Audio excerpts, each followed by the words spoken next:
अरे की गडवा गडवा का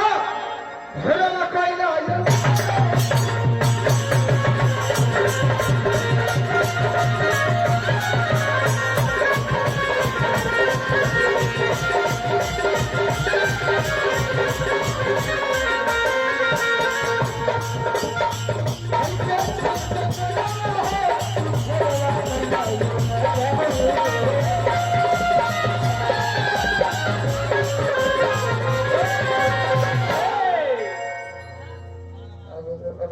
समय आप देखा तो खेला